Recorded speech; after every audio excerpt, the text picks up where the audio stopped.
তাহলে শুরু করা যাক। এখন আমরা খাবো, কি খাবো? আমার প্রিয় খাবার চলে এসেছে। এ সত্যি মানে বিশাল গরম গো। হ্যাঁ, ফুলুরি হে। ফুলুরি খাবে তো? তাহলে কি খাবে? বাবা, ফুলুরিটা এত সুন্দর হয়েছে না, ফুলুরিটা আমার প্রিয়। নাও নাও নাও চপটা। একটাই খাও। না না, আমি চপ তেলে ভাজা এমনিতে আমার তেলের জন্য খাই না বাবা, এটা পুরো তেলে ইয়ে খাও না পুরো। আমি এত খাবো, কেউই তো খাবে না ভগবান, কি আর বলবো।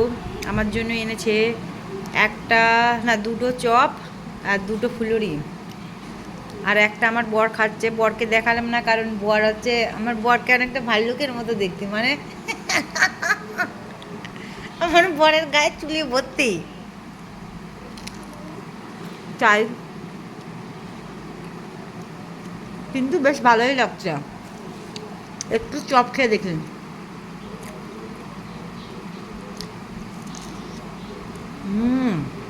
চপটা কিন্তু দারুণ, গরম গরম মশলা দিয়েছে, তাই না? আমি রাতে কিছু খাবো না তাহলে।